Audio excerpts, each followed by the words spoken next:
Apologize for my tardiness today, so let's get right to it.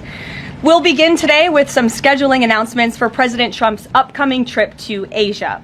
Tomorrow night at 11 p.m., the president will depart the White House to fly to Malaysia, where he will arrive on Sunday morning local time. It's a long flight. President Trump will participate in a bilateral meeting with the Prime Minister of Malaysia in the afternoon, and then he will attend the ASEAN Leaders Working Dinner that evening. On Monday morning local time, the president will fly to Tokyo. Tuesday morning local time, President Trump will participate in a bilateral meeting with the new Prime Minister of Japan. On Wednesday morning local time, the president will fly to Busan, where he will participate in a bilateral meeting with the President of the Republic of Korea, deliver keynote remarks at the APEC CEO luncheon, and then participate in a U.S. APEC Leaders Working Dinner. On Thursday morning local time, President Trump will participate in a bilateral meeting with President Xi of the People's Republic of China before departing to return home to Washington, D.C. On Thursday night, upon arrival in Washington, President Trump and First Lady Melania Trump will participate in Halloween at the White House, where they will welcome law enforcement, military, and foster families. And I know many of us look forward to that. In other news, we are now on day 23 of the Democrat government shutdown. Senate Democrats have voted 12 separate times now to keep the government closed. Innocent Americans are suffering every day as a result. More than 500,000 civilian federal employees will miss a full paycheck tomorrow. Thousands of small business loans are going unapproved each month. This means almost $4 billion in capital is being withheld from small businesses across the country. The Democrat shutdown is also causing severe impacts at airports across the country. In one single day this week, the FAA had to issue ground stops impacting flights at Houston's George Bush Intercontinental Airport and Hobby Airport. 13,000 air traffic controllers who ensure that we all fly safely are continuing to work without pay. This is egregious and truly sad. Some of them are reportedly being forced to turn to driving for Uber and taking on other second jobs to make ends meet as the Democrats continue to shut down the government. Pilots are calling on Democrats to end this dangerous political game.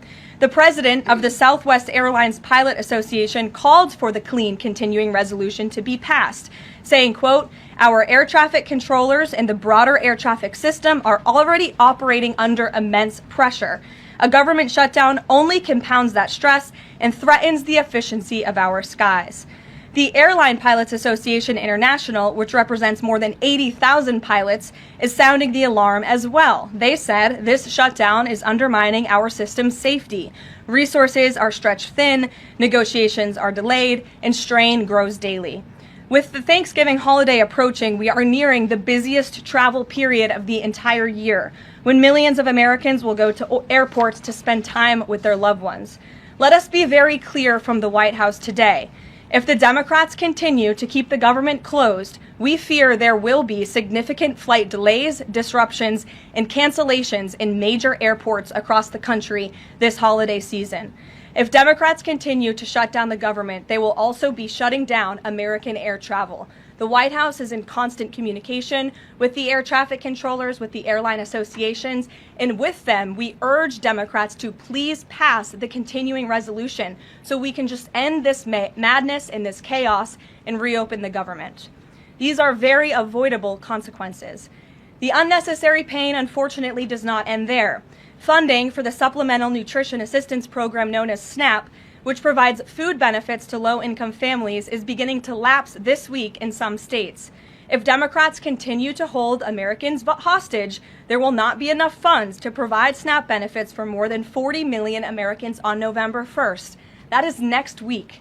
Democrats are solely responsible for all of this unnecessary pain. Why are they doing it? To give taxpayer-funded health care benefits to illegal aliens, some of whom are violent criminals. During the 4 years of Joe Biden's administration, the Democrats forced Border Patrol to admit illegal aliens into our country with no legal status and minimal screening. A significant number of these individuals are the worst of the worst criminals, rapists, pedophiles, murderers, and even members of the terrorist watch list. Despite having no legal status, paroled aliens were able to file for work authorization, receive Social Security numbers, and access other benefits like Medicaid that are meant for Americans. Since I've found many in this room to repeatedly deny the reality that Democrats gave Medicaid benefits to illegals, and they continue to seek to do just that, I've brought a few verified examples for you today. These are examples of some of the illegals who received Medicaid benefits under President Biden's leadership, and this is what Democrats are wanting to do. This is why they are continuing to keep the government closed. An illegal alien from Laos was arrested for murder, robbery, and felony possession of a firearm. An illegal alien from Guatemala who was arrested for rape and burglary. An illegal alien from El Salvador who was arrested for strangulation, DUI, and burglary. An illegal alien from Mexico who was arrested for attempted murder.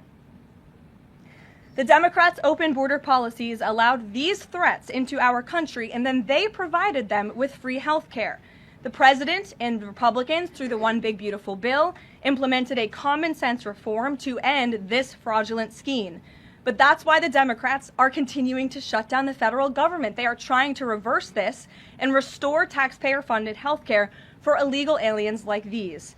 Throughout this shutdown, Democrats have said this quiet part out loud. Senator Chuck Schumer, the leader of the caucus that is refusing to open the government, said, quote, "Every day gets better as the shutdown continues." Ask the air traffic controllers if every day is getting better, Senator Schumer, and they will tell you absolutely not.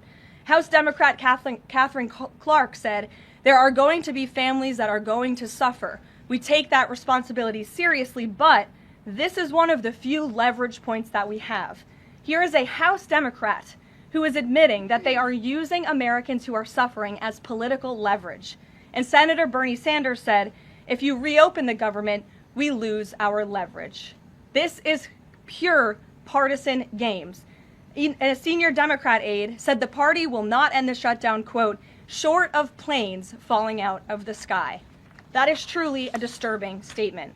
The Democrats clearly don't care about this suffering. They care about playing political games against President Trump, and this dangerous charade needs to end. The president and Republicans' position has been clear and unchanged. Pass a clean, nonpartisan funding bill to reopen the government. And then we can talk about all of the partisan issues that the Democrats wish to. If you're watching at home, we urge you to call your Democrat senators and tell them to put our country over their party and reopen the government today. Here in our new media seat, we have Brittany Gibson of Axios. Brittany, why don't you start us off for our Q&A today? Thank you for being here. Two questions, if I may, Karoline. First is, we understand that the president and Republicans will not negotiate on ACA extensions until the government reopens. If and when that happens, what does the president think should be, or what are his plans for preventing rising healthcare costs for Americans? It's a very good question, and I'll leave that to the president to negotiate that when Democrats vote to reopen the government. When it comes to lowering healthcare costs, the president is deeply committed to this. It's why he has spent so much time and effort negotiating with Big Pharma to lower the healthcare cost of prescription drugs. All of you have been in the Oval Office for multiple different announcements. We've had these most favored nations deals with these large pharmaceutical companies committing to lowering drug costs in this country. So it's something the president wants to do. And Brittany, one more point. I'll just point out the irony in Democrats holding the government and the American public hostage over a healthcare system that they created. The healthcare system was called Obamacare. Why? Because Democrats and President Obama implemented. And Republicans have always said it's a broken system, yes, but they caused it, and now they want to shut down the government to fix it. We need to open the government, and then we can have these very important conversations about health care. And the second, on H-1Bs and foreign students, during the campaign, President Trump said he wanted to make it easier for foreign students to work at U.S. companies, staple a green card to every diploma. But the changes from several agencies now on H-1Bs are adding more obstacles to that. The administration is being sued over those changes. Can you explain the changes in the president's thinking on H-1Bs?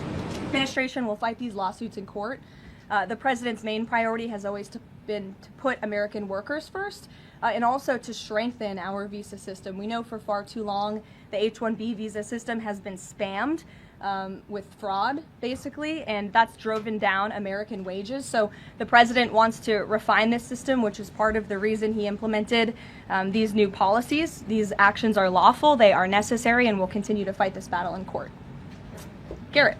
Two questions on different topics, if you'll Sure. indulge me. On the pardon of Changpeng Zhao, and apologies if I'm mispronouncing that name, Binance has significant business interests with World Liberty Financial, the president's family's crypto company. How do you respond to the allegations from Democrats that this is a corrupt act?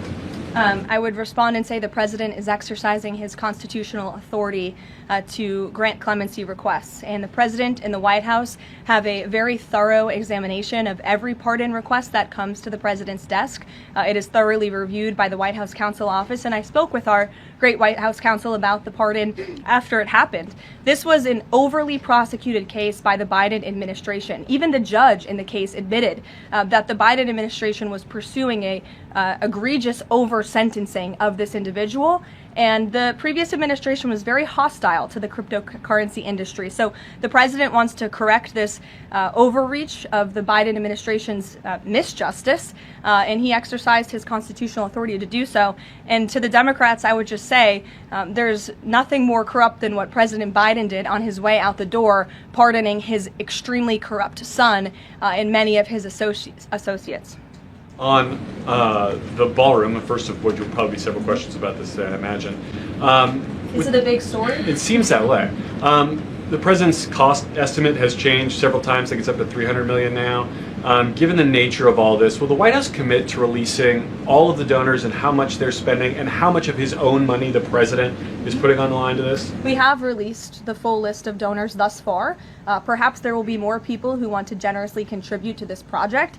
And the president, yes, has committed his own resources. And when he releases that information, which I'm very confident he will, you will all see that. We'll see a dollar figure from the president? Yes, you will. And I would also just add the president has been incredibly transparent. I would reject any notion otherwise when it comes to this ballroom project. It's something he personally has obviously taken an interest into and has talked with all of you in this room many times about. You have seen the model in the Oval Office. Last night he showed that for you. But when this plan was presented and when these renderings, as soon as they were complete, the president directed me to come out here and to share them with all of you. I did an entire opening remarks about what this ballroom project was going to look like.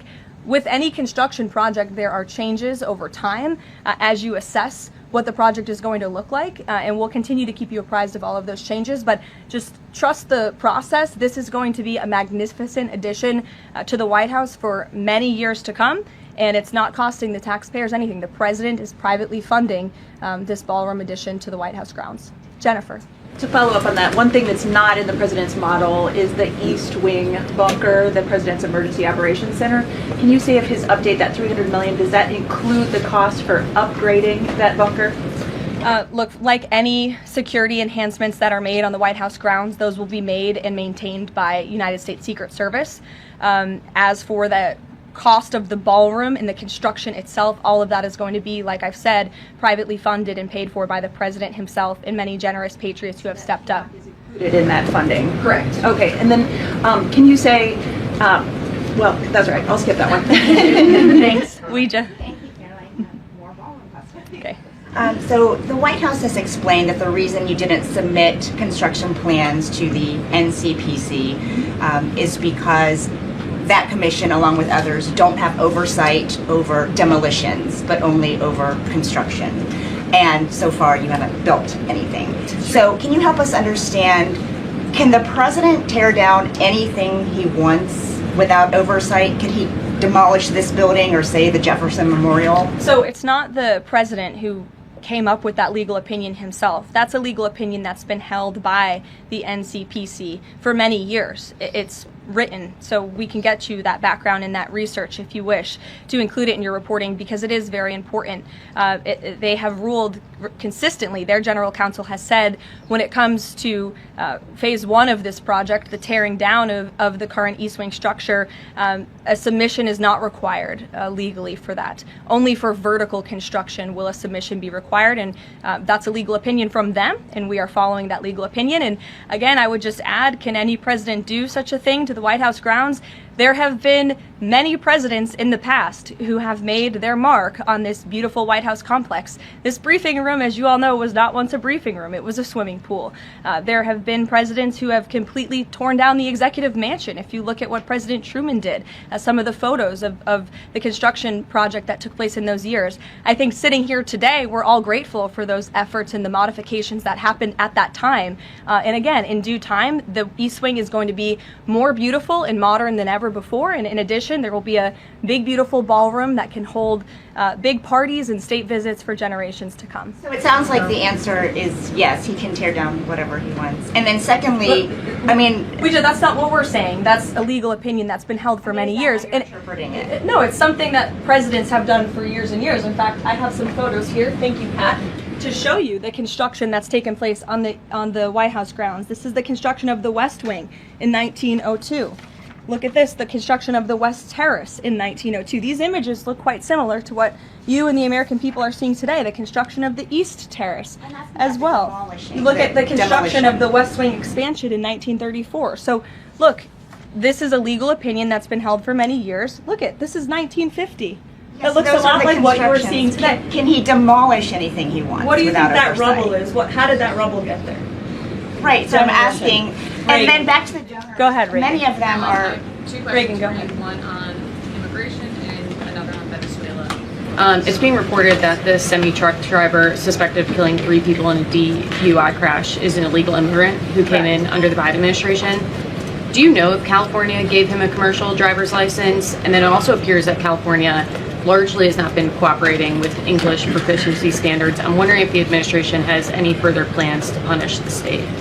Yes, I can confirm that California gave this individual a license, and it is something that the Department of Transportation has already looked into. I know Secretary Duffy, who's doing a phenomenal job, has spoken on this many times in the crackdown that the Department of Transportation is taking on these licenses that are wrongfully being issued to people who clearly do not deserve to uphold these positions. As for this case in California, on October 22nd, ICE lodged an immigration detainer for this individual following his arrest by local authorities in California on charges, as you know, of manslaughter while intoxicated and driving under the influence. He killed 3 people, and he first entered the United States in 2022 through the southern border, and he was released into our country by the previous administration.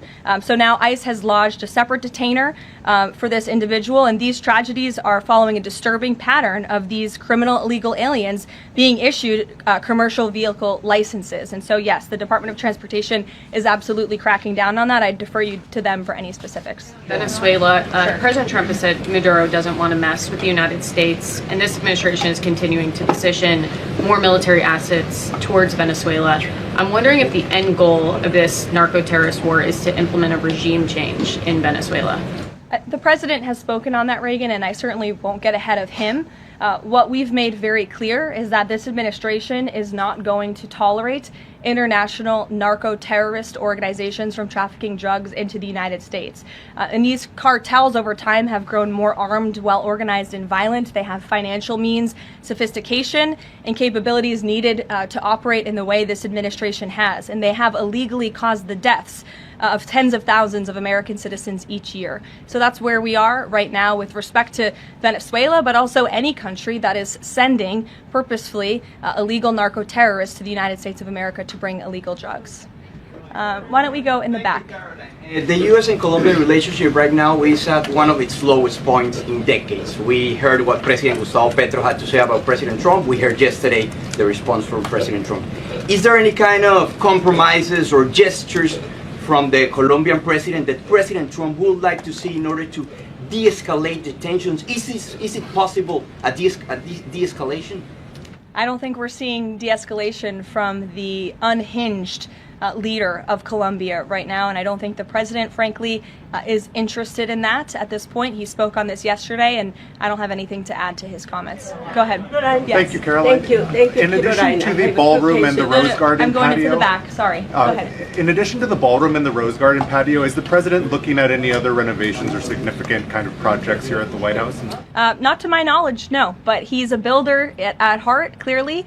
And so his heart and his mind is always churning about how to improve things here on the White House grounds. But at this moment in time, of course, the ballroom is really the president's main priority. Kristen. Last week, President Trump announced that he had a productive call with Vladimir Putin. They scheduled a meeting in Hungary. Since then, he has canceled the meeting and he has imposed sanctions on Russian oil companies. Can you talk about what changed that led to this dramatic shift, or even just what occurred in the last week that got us from point A to point B? Sure. Look, the president has always maintained that he would implement sanctions on Russia when he felt it was appropriate and necessary. And yesterday was that day. I think the president has also long expressed his frustration with Vladimir Putin and frankly both sides of this war. And he's always said in order to negotiate a good peace deal, both sides need to be interested in a good peace deal. And he feels as though, unfortunately, from the Russian side as of late, he has not seen enough interest and enough action in terms of moving the ball forward towards peace. And so a meeting between these two leaders is not completely off the table. I think the president and the entire administration hopes that one day that can happen again. But we want to make sure that there's a tangible, positive outcome out of that meeting and that it's a good use of the president's time. Of course, he's traveling to Asia next week. He has a number of events coming up here on the home front as well. He's been incredibly busy, as you all know. You're all tired from covering him and his movements every day. And so we want to make sure it's a good use of the president's time. And the president doesn't want to waste his time, and he said that. The call between the Secretary of State and Lavrov that led President Trump to believe that President Putin or the Russians did not want a peace deal. That was not the sole reason, no. I think the Secretary Rubio felt that was actually a productive call. But again, the president wants to make sure that a meeting between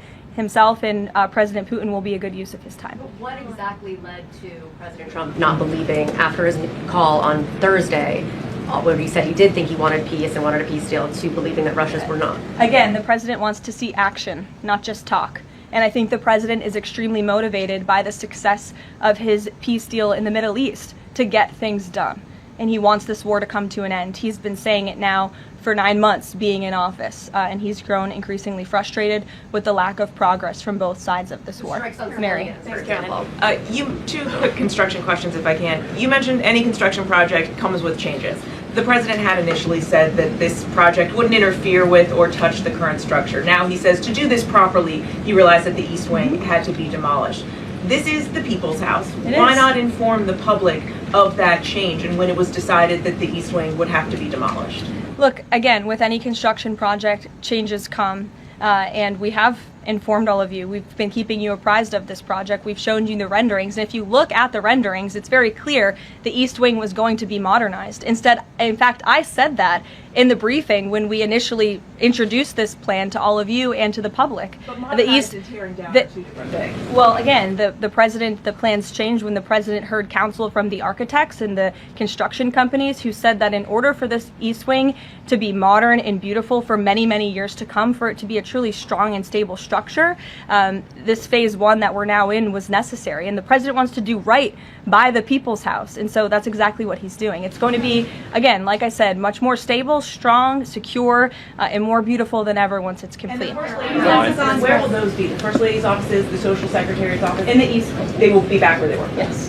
Thank you. Cattle ranchers who supported the president's election have raised some concerns about plans to import beef from Argentina. How will the Trump administration support those farmers? Look, the president hears those concerns. He addressed them yesterday himself. President loves our ranchers, and our ranchers love our president. And in fact, the president did a lot for them in his first term here. They are struggling because of the many horrible policies of the previous administration.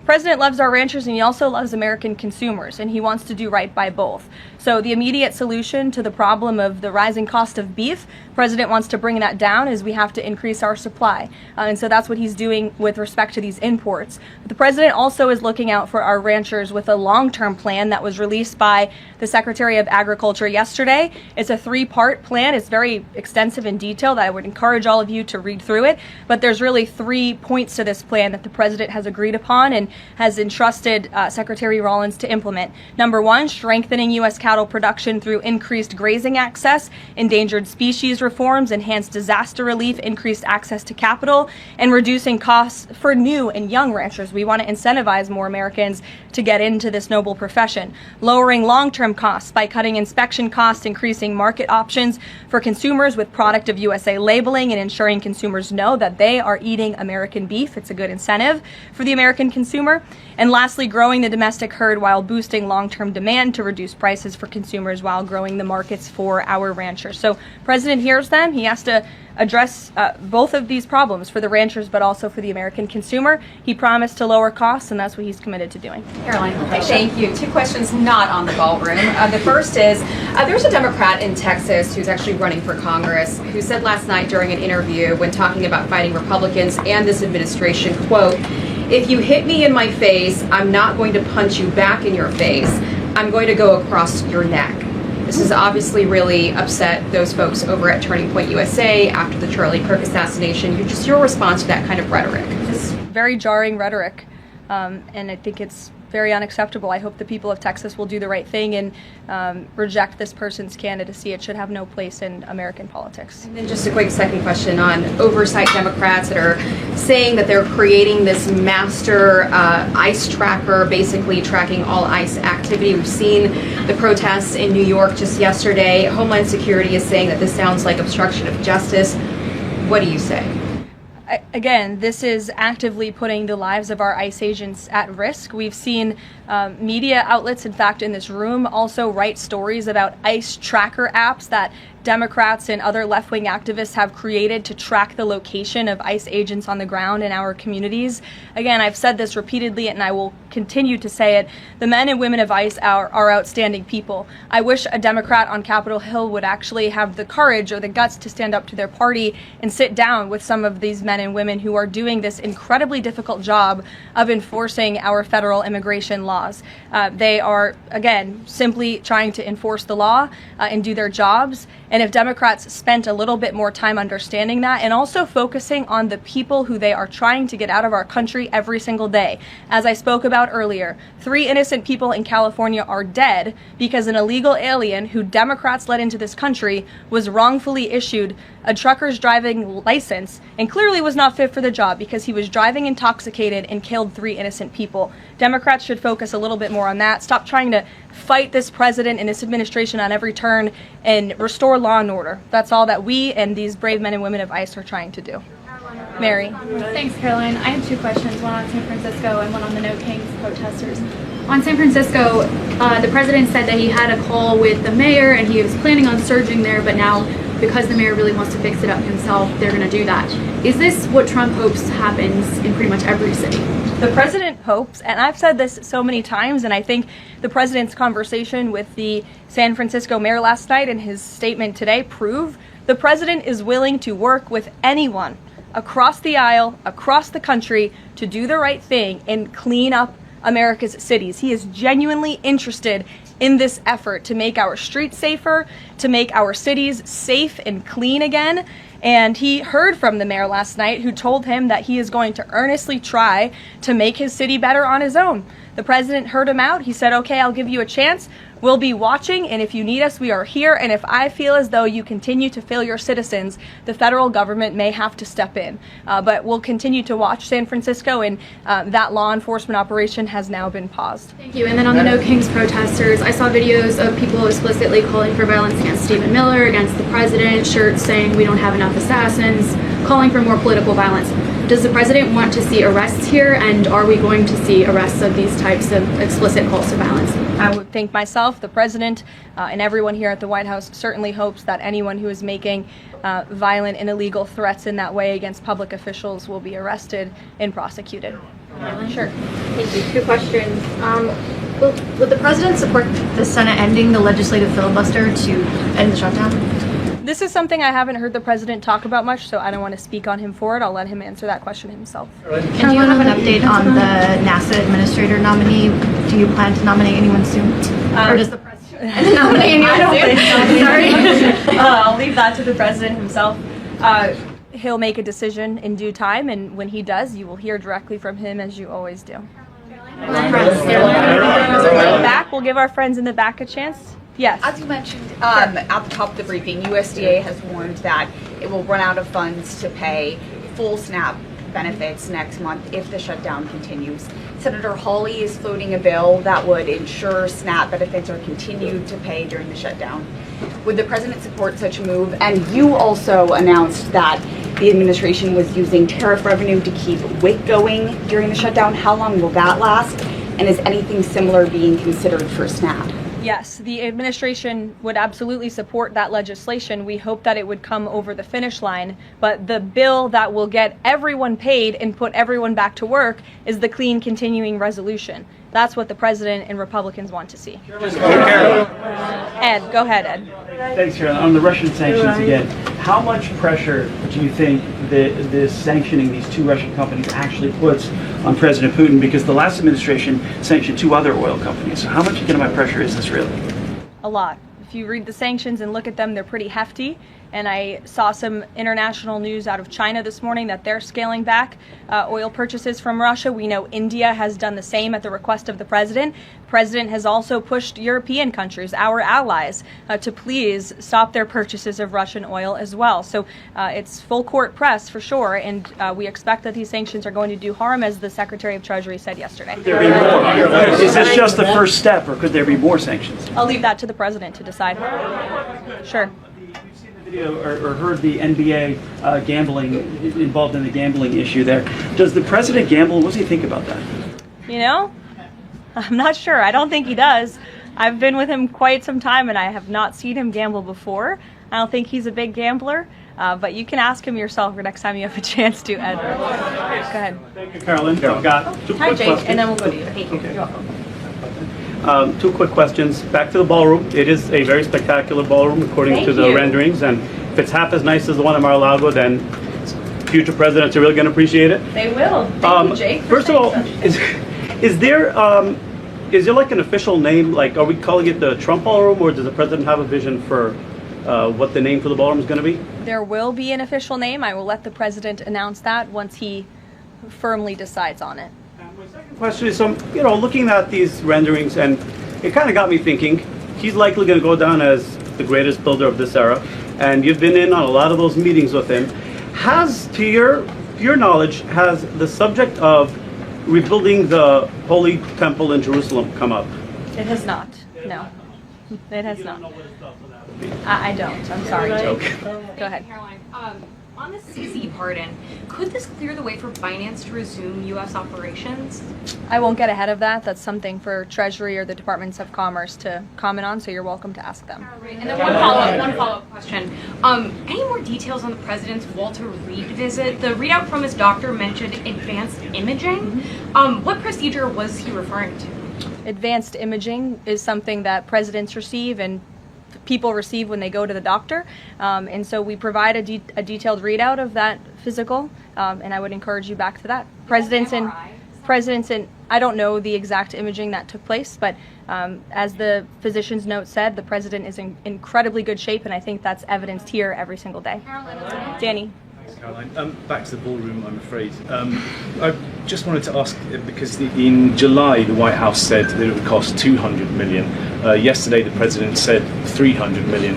Is $300 million now the operative figure, and why did it go up by so much? $300 million is the figure, and again, it's not going to cost the taxpayers a dime. So we look forward to this project continuing, and we will continue to keep everyone apprised on it. Perhaps the president will even bring you all out to see it one day at the appropriate time. You're also going to hear from the president directly in about an hour. He's hosting an event with the Homeland Security Task Force. This was a newly created federal task force that the president and his law enforcement team have put together. I would encourage you all to tune in to the remarks. They have really done a tremendous job at refocusing how federal law enforcement and local law enforcement work together. There will be some local sheriffs and law enforcement officials in attendance as well, and they'll be talking about the success and the many arrests they have made of drug traffickers and cartel members all across the country by just simply working together. So we will see you at the event. Thank you. Thank you, Caroline. Thank you, Caroline. At Thursday's White House press briefing, Press Secretary Karoline Leavitt faced a packed room of reporters as she laid out a sweeping overview of the administration's domestic and international agenda. The tone of the briefing was both combative and assertive, a characteristic style of the Trump White House's renewed communication strategy, combining updates on foreign travel, the ongoing government shutdown, and several controversies dominating headlines. Leavitt opened by outlining President Trump's upcoming trip to Asia, which will include visits to Malaysia, Japan, South Korea, and China. The president will attend bilateral meetings and 2 major regional summits, ASEAN and APEC, before a return to Washington in time for the White House Halloween festivities. She described the tour as an effort to strengthen America's leadership in the Indo-Pacific and reinforce the administration's peace through strength foreign policy. The briefing quickly turned to the government shutdown, which is now stretched into its 23rd day. Leavitt placed full responsibility on Democrats in Congress, accusing them of refusing to negotiate in good faith. She pointed out that Democrats had voted a dozen times to keep the government closed, and that their actions were directly harming American families. They are not hurting President Trump. They're hurting federal workers, small businesses, and the American people, she said, accusing Democratic leaders of holding the shutdown hostage for political gain. She painted a grim picture of the economic fallout. Small business loans totaling nearly $4 billion are frozen, and thousands of entrepreneurs are waiting for approvals that cannot be processed. The FAA, she warned, is being stretched thin, with unpaid air traffic controllers and mounting delays threatening to disrupt travel ahead of the busy holiday season. Leavitt warned that if Democrats continue the stunt, travelers could face widespread Thanksgiving flight chaos. Turning to the human cost of the shutdown, Leavitt raised alarms about the SNAP Food Assistance Program, which serves 40 million low-income Americans. She warned that without funding legislation, benefits could soon run out. Her language was sharp. She accused Democrats of caring more about non-citizen benefits than American families, suggesting that the shutdown was being prolonged so Democrats could negotiate for Medicaid and Social Security access for undocumented immigrants. Immigration remained a central theme throughout the briefing. Leavitt cited a series of crimes allegedly committed by undocumented immigrants to bolster the administration's argument for stronger border enforcement. She said the White House is committed to reversing policies that invited chaos at the border, reinstating Trump-era deterrence measures, and ending benefits abuse by non-citizens. Her remarks echoed a broader campaign narrative, framing border control as a moral duty to protect American citizens. The Q&A portion of the briefing took a more confrontational tone. Reporters pressed Leavitt on several issues: rising healthcare costs, H-1B visa reforms, and the presidential pardon of Binance founder Changpeng Zhao, CZ. She defended the pardon, calling it a correction of a political overreach by the prior administration, and saying that the president believes in second chances when the justice system has been weaponized. On visas, she reaffirmed the administration's intent to prioritize American workers and wages while ensuring tech firms do not exploit loopholes in the immigration system. Another major topic was a controversial renovation of the East Wing, where part of the White House is being demolished and rebuilt to accommodate a new privately funded ballroom project.